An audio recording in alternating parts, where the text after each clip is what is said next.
Fred, this is the aspect of UFOs that I find the most concerning, and that's the area of human abductions and human mutilations. And we've had this long, really not a long history, a history of a little over 100 years of this phenomenon taking place. And what I've done is I went through some books to find some of these older cases, whether they involved the military or how far back does it go. And of course, I went through my book on Alternative History of Mankind, UFOs over PA, Nick Redfern's Close Encounters of a Fatal Kind, and Clear Intent, which was written in the 80s by Lawrence Fawcett and Barry Greenwood. So when I look at this phenomenon, and this is probably the first time anybody has ever said this, but when I read to you what they said about some of these animal mutilations, think about Whitechapel, right? England, Jack the Ripper. What did he do? They took out surgically removed body parts, sex organs, the lips. A lot of the things that you see happening with cattle mutilations really first occurred with Jack the Ripper, and they never caught him. And in my book, I say there was no Jack the Ripper, Jack. It was actually an alien abduction. It was them coming. That was the beginning of this phenomenon, was 1888. So I took a look at some of the history, and I went to my book on Alternative History of Mankind as to what has happened over the years. Okay? So we had the Roanoke, North Carolina colony disappears in 1585. Even the Indians were baffled. They had no idea where did these people go. The whole colony disappeared in 1585. In 1872, we had the Marie Celeste merchant vessel. It was found in the ocean, food on the table, everyone's gone. There's not one person on the ship, yet dinner is cooking when the ship was found. Where did these people go? 1930, there's an Eskimo village where, again, the residents, all gone. Their clothing's there, their shoes are there, the rifle's there, the dogs are in the pen, dinner's cooking on the fire. There isn't one human being there. And if you want to go even further back, which I did in my research, was in 125 AD, the 6,000-man Roman 9th Legion completely disappeared in Rendlesham Forest, of all places, where we've had a number of UFO encounters. And then in 1917, 800 British troops at Gallipoli, Turkey, completely disappeared. They were fighting. They saw the troops. It was foggy. They went into this fog, all gone. 800 of them disappeared. So this history of people disappearing, people being abducted, has gone back quite a ways. And I know you've got some information on Vietnam, but let me read this. And this is why I say Jack the Ripper, I think, falls right in line. This is a book called Clear Intent. By 1979, 10,000 head of cattle had been mysteriously mutilated. Precise surgical removal of sexual organs, the rectum. They said it's predators, but the predators actually avoided the carcasses. They wouldn't even go to the dead cattle and eat them, right? They were devoid of blood. There were strange helicopters in the area. The animals were found with broken legs, clamp marks on them, as though they were airlifted to another place, mutilated, returned back, and that's where we find them.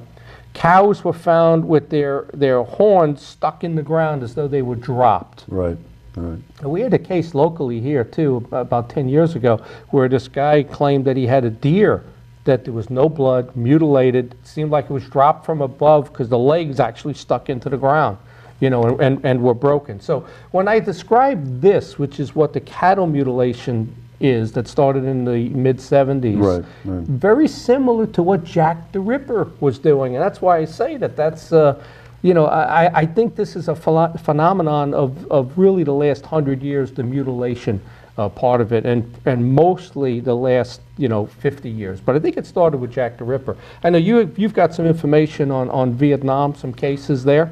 Well, they had a case in Vietnam where allegedly a B-52 crashed. Okay. And a bunch of the troops were coming up through the jungle, and they came upon the B-52. As they came upon it, there was a UFO landed there. Aliens were actually taking body parts and putting it in vats, and they had a firefight, and the aliens left. It was never really proven that happened, but you know, it's there. We had William Cooper, who was, he said same thing in Vietnam. He said whole villages of people would just disappear. Right. But Nick Redfern references that same case that you mentioned. And the person who actually brought that out was Leonard Stringfield, who was a big name in ufology back in the 70s. And this happened in Cambodia in 1972. Right. And it was a highly reflective circular craft, about 50 feet in size. And they saw and this is how they described these humanoid figures: as hairless. They had wrap-around black eyes, not just the big olive eyes like him. Right. The eyes completely wrapped around, so they could see in the front and see size. So they're prey and predator. Right. Mostly predator, because they almost had a 360 view. Yeah. They had large heads. The eyes were totally black.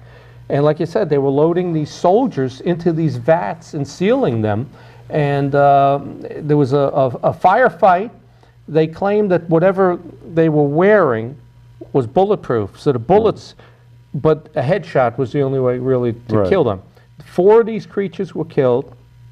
They said one was their own friendly fire, killing one of the creatures. The soldiers killed 3 others, and one of the soldiers was also killed at that point.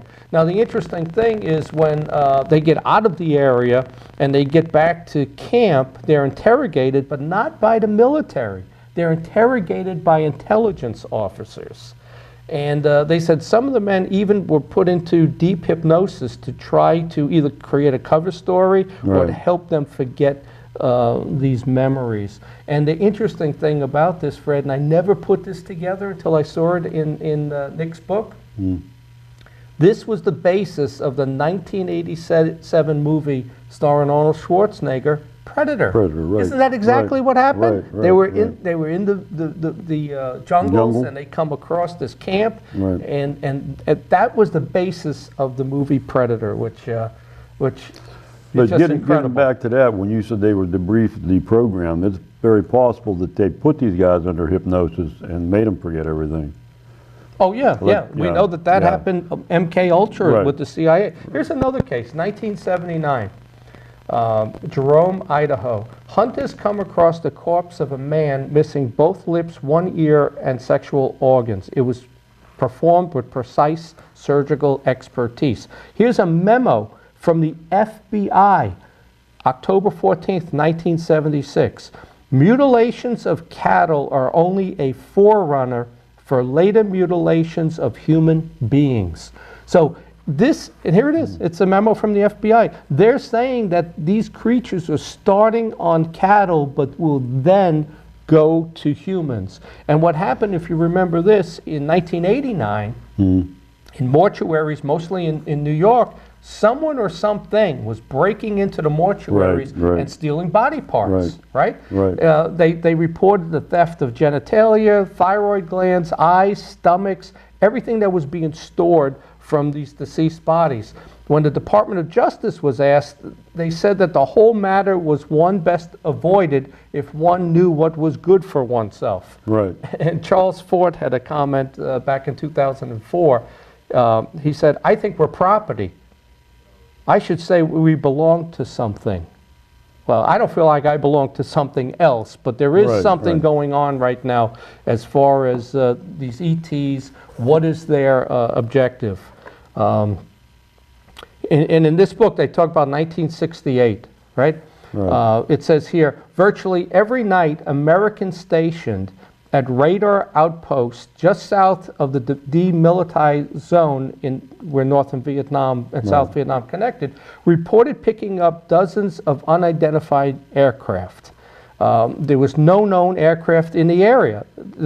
The tracker said that they were surrounded by blips on the screen. Marine jet pilots reported that they shot down a helicopter. Reconnaissance flew over the area. There was no helicopter found, just a burnt spot. And the Air Force Chief of Staff General Brown in 1973 made this comment in Vietnam. They weren't called UFOs. They were called enemy helicopters because the North didn't use helicopters. Not until the end of Vietnam did the Vietnamese use helicopters, but they referred to them as helicopters instead of calling them UFOs. He said they were only seen at night in certain places, and it was always around the demilitarized zone. And you know, it kind of, when I read this, do you remember that in Abydos, Egypt, there's a plaque in one of their temples right above the doorway, and it shows a helicopter. This is 2600 BC in their temple. The plaque shows 5 craft, a submarine, a helicopter, and a couple of airplanes. And it was clearly a helicopter. But this was carved in 2600 BC. Right. How is that possible? It was clear as a bell. But see, again, like you say, why have they been doing this for all these years? Yeah. I mean, this is the interesting part. Well, I think because there's multiple species that come here. People seem to think it's one species. It's not. At any given time, there's a number of them. They come, and then they've got to do their exploring. So, you know, you find this whole topic of this abduction, you know, what is really going on? It's been classified and categorized in a number of books. But something else. What's really interesting with this, too, is they take, it's the same with the cows, or you know, cattle. They take them, they mutilate them, and then they bring them back. And drop them. Why would they bring them back? I mean, that's the big problem. I don't understand the part of bringing them back. You know, people have said the cover on this has been that it's really the military taking them to check for mad cow disease or radiation, stuff like that. But why bring them back? And come on, the budget for the military is billions of dollars. You can't go buy one calf a week and test them. I mean, it doesn't make any sense. Here's a conclusion I've come to. These black helicopters, people say, well, they're paramilitary, they're military.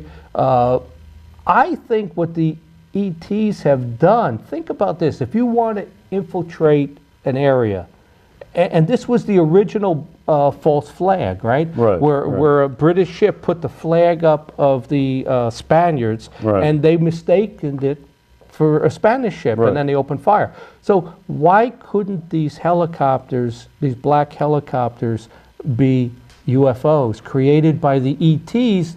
You look up, you see a helicopter. Okay, it's a helicopter. It's them. Now it's not a round craft that you're going to be shocked to see. I think those are flown and created by the ETs. That's very possible. Or else we're working with them. Or we're working with them. But the cover to me would be, these are actually UFOs. They just, and the fact that you find it in Egypt 2,000 years ago, over 2,000, 4,000 years ago, that tells me they were building them back then to trick us. But here's something else that happened, and it's in my UFOs over Pennsylvania book, a chapter on mummification, and I found this unbelievable.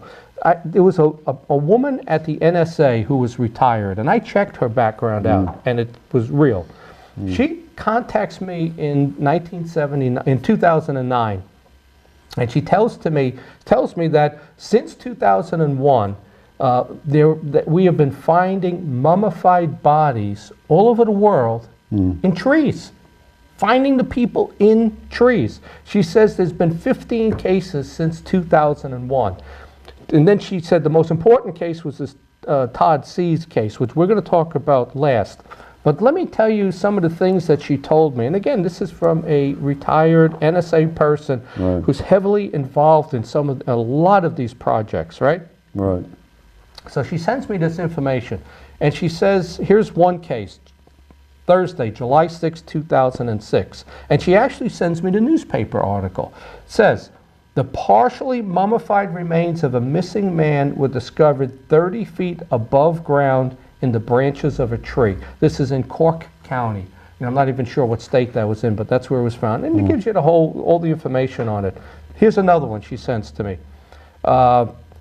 This one is from the Associated Press. April 29, 2008, mummified body in South Florida tree. Oakland Park, Florida.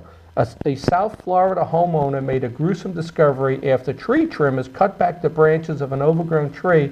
A partially mummified body had been hanging in the tree. Another case, January 2009. Mummified remains found in Marietta, Illinois, of a hobo 47 years old. Right. Then she goes on to talk about the Todd Seas case, which I know you've done a lot of research on Todd Seas. So why don't I give you the urban legend of Todd Seas, and then you tell us what you actually found out.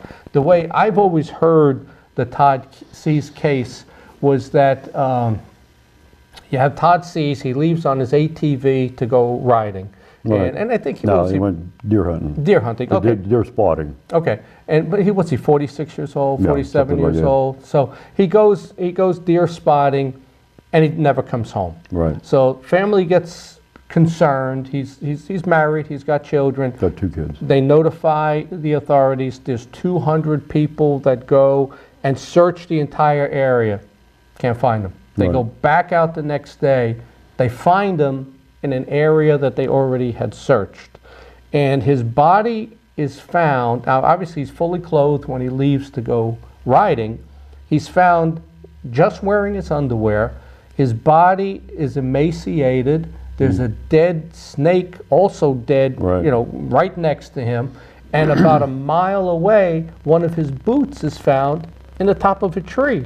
And then 2 or 3 local farmers reported seeing a UFO the night before when he went missing, and they claimed in the light in the distance they could see something being pulled up into the UFO. So that's basically the story of Todd Seas, which is over in north of Harrisburg, where this had occurred. And then the FBI gets involved, and it's a closed casket. People can't see the body. They hold the body for a couple of weeks, et cetera, et cetera. So that's the legend, the urban legend of Todd Seas. So now I know you looked into it heavily because there were people that they kind of make their careers on sensationalism and twisting the facts, and in some cases just outright changing the facts to make it more sensational. Right. So these people are out there. So I know you got a little upset about that, and you decided as a former police chief you were going to look into the facts.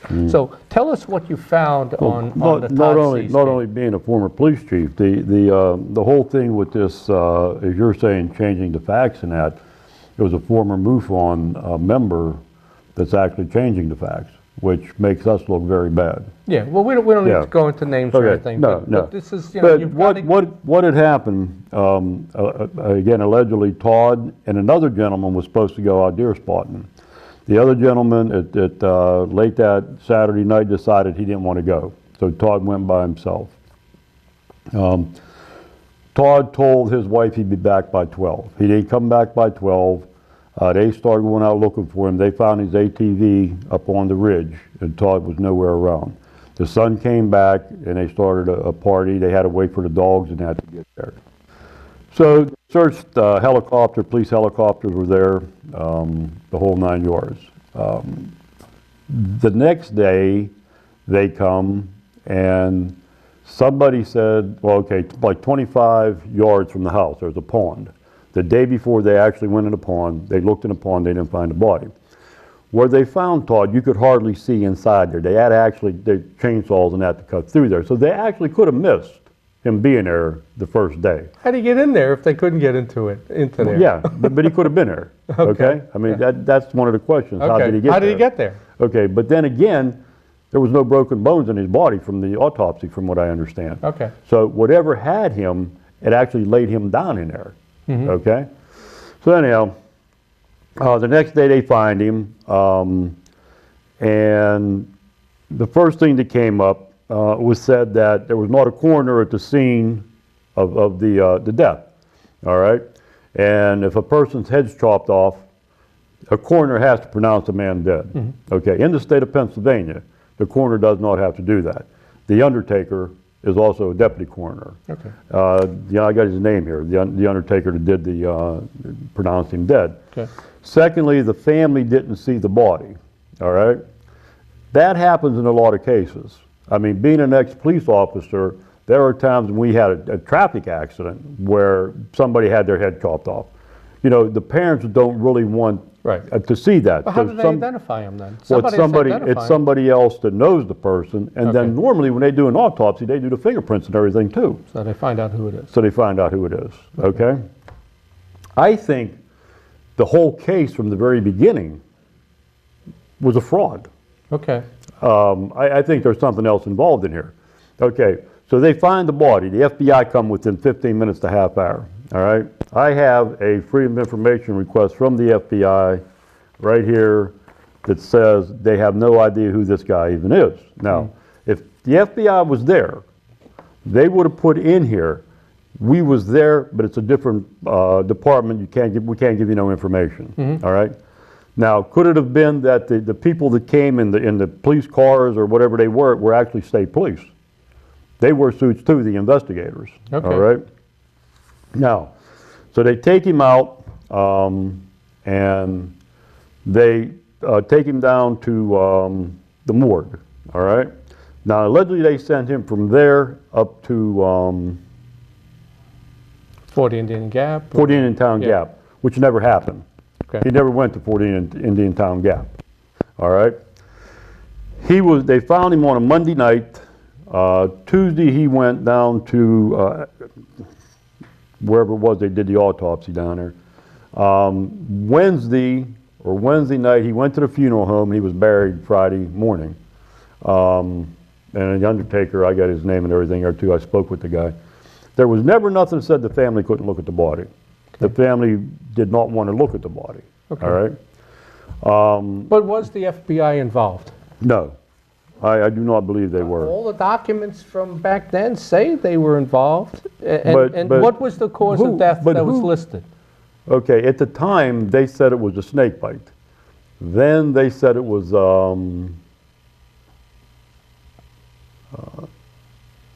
no, well, didn't they say a cocaine overdose? Somebody said that's how the final death came. Yeah, cocaine overdose. But I think all this started with the initial report. Everybody went off of what Davenport said. Yeah. The FBI was there, this and that.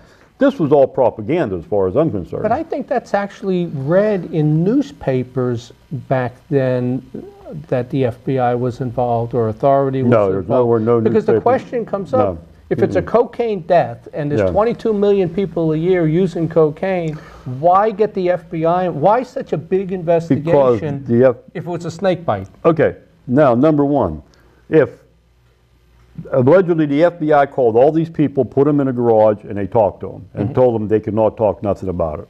Okay. Okay. But yet they did not tell the fishermen not to say nothing about it. Okay. You being the director for Pennsylvania MUFON, how hard is it to find somebody I mean, the FBI allegedly went there and found these fishermen that seen this craft going up in the sky with them within 15 minutes. Yeah. That's almost impossible. Was there any report ever made of the farmers who said they saw the craft? Was that reported to Newfork, to Peter Davenport? Right. That's one of the things. But it came 3 weeks later. Well, sometimes people don't want to come out right away, or they were scared off by the FBI. Or the hoax is coming along pretty good. Yeah. Okay? I mean, you know, we waited a while, and then all of a sudden, and Davenport, at the time, I mean, I can't say nothing about him. I mean, he don't do investigations. I mean, he just takes reports.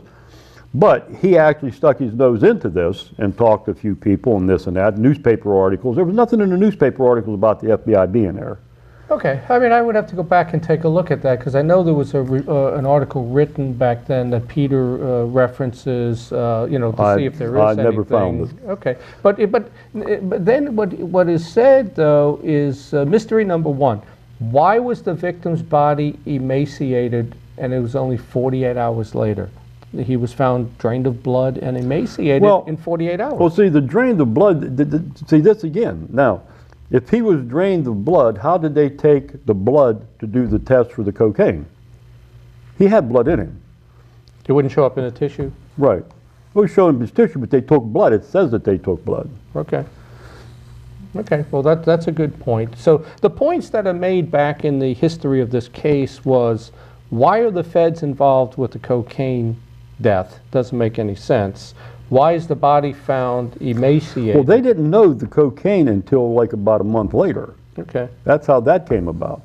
They found the body allegedly, again, the thing was too, they went up to, the dogs went up to his four-wheeler up there, and they couldn't pick up the scent of him. Okay.